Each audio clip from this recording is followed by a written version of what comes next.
Okay, my name is Christy. I'm going to start some NDT movements on my patient here. He is lying down on the unaffected side, and we are going to start with our scapula elevation and depression, then protraction and retraction. I'm going to put my patient's arm up on my forearm to be able to brace the patient. If you'll move a little bit closer toward me, kind of lean closer toward me. So you do have to kind of get down close to the patient whenever you're doing this. You're gonna put your one hand onto the bottom of the scapula and then onto the top of the scapula.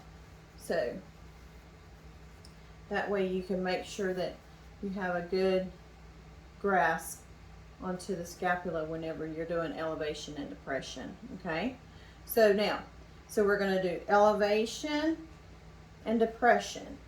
We're moving the scapula with our hands. Elevation, depression, elevation, depression of the scapula. Okay, so now we've also got the scapula in our hands, and we're going to go up toward us. So we're going to go protraction, retraction, protraction, retraction. Okay, so that way we can stretch out the scapula and maybe gain a little bit more movement during the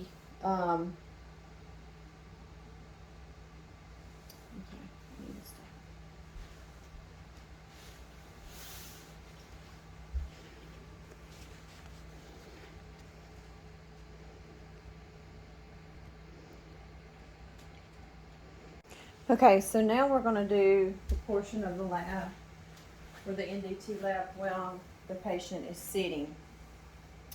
So we're going to do, first thing that we're going to do is we're going to do a protraction, retraction. But we're going to do the scapular mobilization with protraction. While the patient is sitting here, you're going to grab the affected side on the arm and you're going to pull the protraction to you like 80 degrees. So you pull to you. Is there any pain whatsoever? No. Okay. So that's your protraction for your patient. Now, the scapular protraction, whenever you have the patient's arm with sitting, you can bring the patient from the side and you're going to bring it all the way to 90 degrees and they're going to protraction all the way in.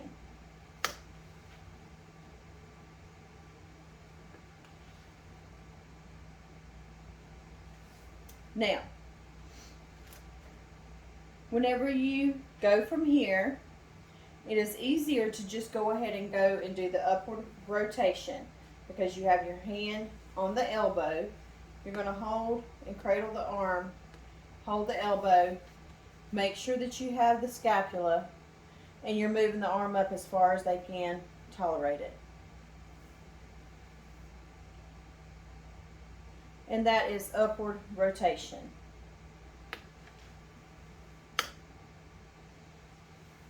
Now, you take the patient and you go back into neutral position. You're going to get on the end of the patient right here, and you're going to do elevation, the scapular elevation. You're going to take your hands. I'm going to pull. I'm going to take your hands, but not hurting the patient. And you're going to push up. But you don't want to curve into the spine of the medial side, basically, of the scapula right there. You're just kind of elevating and back down. Elevating, back down. Okay?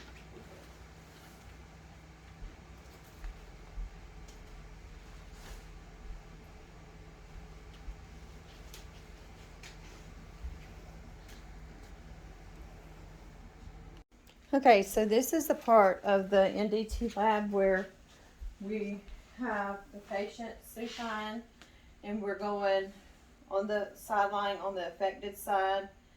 Then we're going from sideline to sitting, from sitting to standing, transitional standing. Okay, so the affected side, whenever we have the affected side and we roll onto the affected side, we're going to have the arm sticking out straight. But the first thing that we're going to do before we get the patient to do sideline is bend his legs up in order for the transition to be easier, because we want the core to be shortened while we're rolling to the side. When I get the patient to roll to the side, I'm going to make sure that the arm of the affected side is out straight so we don't hurt the arm. Okay, so I'm going to help you. Come on over. You can actually either put the legs down first and then he can push off through the elbow and come over, or they can do it all at one time. So we're going to lay the legs down first and then he's going to pull over through that. And make sure your arm is like that. They can brace themselves with their good arm on the side here. Now, from this position into the sitting position, there's 3 places that are very important to put your hands, so that way you can at least help them be able to sit up. We want to keep the knees bent in order for them to come and sit, will come off the bed or sit up onto the bed easier. So the first position is in the greater trochanter area, or the pelvic area, the hip area. Second position is on the shoulder, where you want to put the patient on the shoulder, your second hand on the shoulder. Third position is where you want to hook the arm around the top of the femur, so it will help whenever you're pulling the patient up. So on the count of 3, we'll do this. So 1, 2, and 3.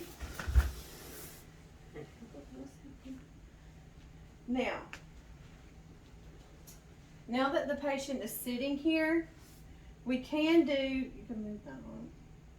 We can do some weight bearing. Since we're sitting right here, we can do some weight bearing through this arm. This is the affected arm. We can apply the weight bearing through this arm while we are sitting here. One of the things that you need to do whenever you're trying to help the patient sit up or stand up from the sitting position, you need to get the patient right here in front of you.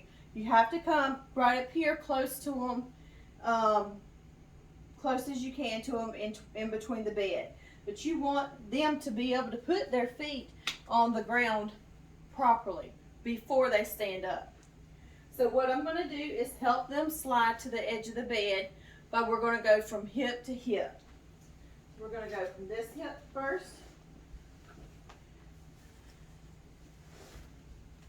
All right.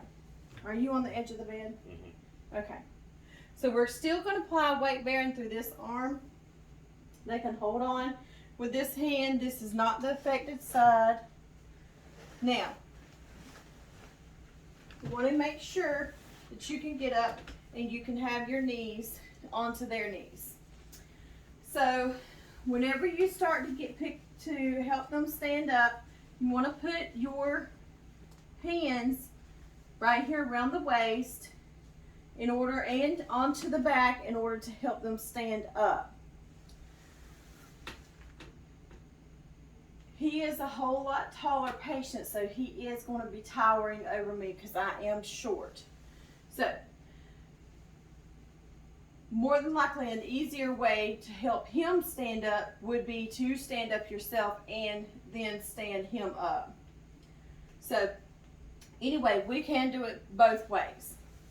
So whenever I say rock this way, you're going to rock forward with me. When I'm pulling back, he's going to rock forward. If I'm pushing back, he's going to rock back. Okay? So I want you to rock forward with me and stand up. Very good. Good job. So that's one way, but he is towering over me. All right, sit back down. Another way is to put your feet in front of his feet. If he is very big, like very tall, and you can't get, you feel like you're not stabilizing him and yourself. So then you can then help him by this right here. And whenever you start pulling up, he's gonna push through his good arm, still have weight bearing through the other arm, so that way he can stand up and come forward. Good job. So that's easier. Okay, sit back down.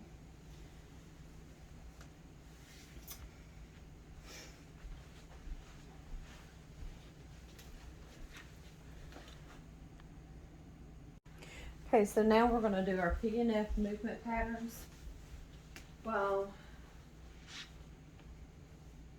the patient is laying down. This is the affected side that we're working with. So we have D1 and D2 on this patient. So what we'll do is we're going to start with our D1, which we will go from shoulder to hip, and then we will come from here to from the hip to the shoulder. So what we're going to do is we're going to take the arm up, bend the arm, and up, bring it back down,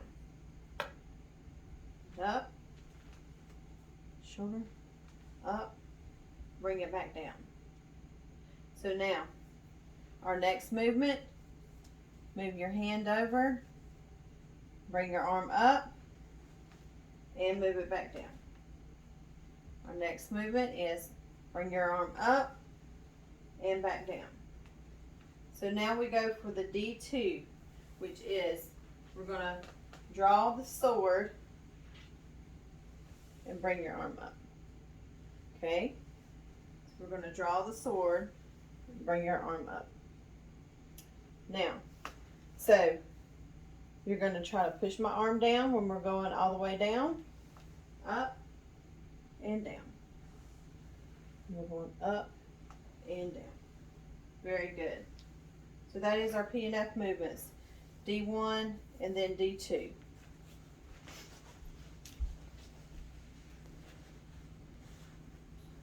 Okay, this is the developmental sequence from supine to walking. So we're in supine position, and now we're going to roll over.